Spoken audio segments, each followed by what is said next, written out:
Our first reader tonight is Carol Levy.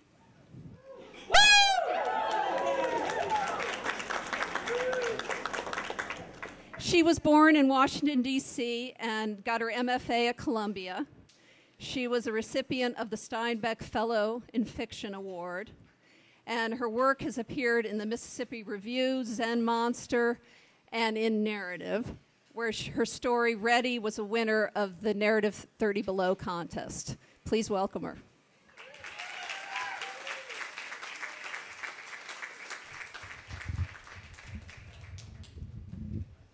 Thanks, Carol. Can you guys hear me? Thanks to Litquake for having us here, and thank you so much to Narrative for having me.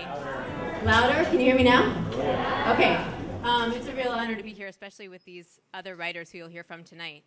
I'm going to read some excerpts from... Is that good? Okay. Closer? Closer? Is that good? Okay. All right. I'm going to read some excerpts from the middle of a short story.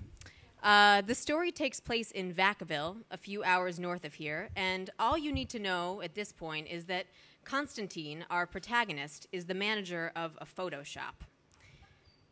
The story is called Transplant. Allison came into the shop every day at 1 p.m. to see what he wanted for lunch. He was lucky to have Allison. Everyone said so. She stayed at home and prepared lunch to order, more than most guys' wives would do. Unfortunately, Allison was not his wife, but a closeted dyke who he'd met at a rodeo show in September, when she'd been 30 pounds lighter and was still wearing her hair natural, the color of very underripe strawberries. She had been working the door with another girl her age, similar to her in coloring and height. Constantine had asked if they were sisters. It was the kind of question you were supposed to ask girls, to show them you were sly. When it turned out, however, that they were sisters, Constantine let out a nervous chuckle, unsure whether this development was a sparkling nugget of bullion or a landmine in the dark. Allison and Lisa, newly arrived, had hitchhiked from Vermont to L.A. and had not sold their bodies for sex once. They were Christians and students and would never consider such a thing. Constantine shrugged. "And now you're working the door of a rodeo?" "It's a job," said Lisa. "Although not a very good job," Allison added, and Lisa looked at her sister like she had just shat into a flower pot. Constantine didn't go into the rodeo. The girls told him it was a bust, not very entertaining, and definitely not worth his $8.95. Instead, he spent that money plus change on PBRs for them after they finished their shift. Lisa drank her beers and Allison's one after the other, and Allison chewed gum. "Ladies, may I be so bold as to ask where you're staying tonight?" This time it came out like a proposition. "We said we don't hoe," said Lisa. "I'm not saying you hoe," Constantine told her. "I'm asking where you're sleeping." The girls exchanged a look, but neither one came up with something fast. Allison blew a bubble.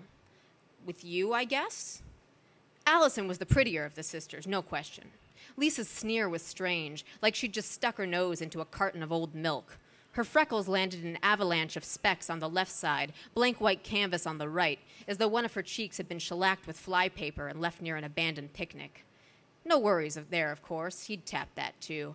But he preferred Allison, her open face, her heavy breasts that appeared to be about to leak or fall off like drops of molasses, her white lips and blank green eyes. He imagined Allison lying under him on the top bunk of his bed, completely expressionless, while he worked over her like she was a shoe that needed shining. He imagined himself an eager lover, thorough, and how she wouldn't even flinch when he made her come. Since Lisa was adamant that she didn't hoe, she called up another girl from the rodeo and asked if she could crash, but Allison came along with Constantine. With her clothes off, she looked even more unexceptional, and true to his predictions, she was completely silent and motionless while he fucked her. Later, of course, he would find out through thin walls when he was supposed to be at work that this was not what Allison was like in bed at all. This was simply what she was like in bed with men, whom she was not attracted to and never had been. Every day Allison went to the rodeo, and every night came back for more comatose fucking. Once in a while, Lisa would come over for dinner, too, with her Inspector Gadget face on, like she was looking for asbestos in Constantine's walls. "I don't like you," she said the first time he opened the door for her. That was probably the only thing he liked about Lisa. At least she got things out of the way. In the intervening sections, Constantine's assistant manager and best friend, Ralphie, grows very ill. and we learn that he needs a live organ donor transplant of his liver. Much to everyone's disapproval, Allison, who is approved as a match, volunteers to give him the transplant. This is what happens after. In Constantine's top bunk 10 nights later, shade rolled up above the window, Allison lay by herself on her back and watched the telephone wires. Constantine was in the kitchen deconstructing pizza boxes to take to the dumpster. They'd had pizza because they were in dire circumstances. The dire circumstances were Ralphie. This had been going on all week. Chinese, pizza, Chinese. In Allison's family, different things happened in dire circumstances. You took care of yourself. Constantine climbed up the ladder from the floor and slipped into the bunk, his legs ashy and hairy against hers. "It's hard times, Allie," he said, "but we'll get through it. Don't worry." They lay side by side on their backs. Constantine reached a hand over and massaged her breast absently, kneading it like a loaf. "Baby," he said. He took his hand off her breast, guided her fingers down to his dick, and left her hand there trustingly, bucking his hips a little to encourage her. For a few moments, she just lay there holding it, staring out at the telephone wires. If she didn't think about it too hard, she could be holding a very small baguette, a flashlight about to turn on. "Baby," he moaned plaintively, like she was hurting him. She wasn't supposed to have sex for a while. The doctors had been very grave about this, looked from him to her to him, like they were bad children or about to be bad. Allison wanted to tell them that with Constantine, she didn't have sex. Sex was something that happened to her. She wanted to say that while he was at work, when he was out, other girls, Candace. She wanted to ask if that counted, if she could, but Constantine wouldn't leave the room. Dutifully, Allison began to stroke up and down, still focused on the wires and the sky. She tried not to think about the way the side of her hand brushed his pubic hair on the downstroke.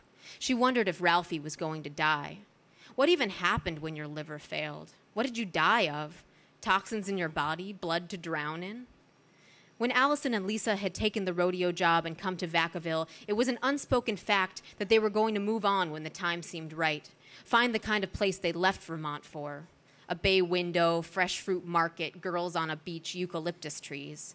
There was nothing holding them here, no reason they should stay, not even this bed to sleep in, or the way that Allison, at least, had some small purpose to her days, making Constantine and Ralphie their tuna fish sandwiches, taking tickets at the rodeo.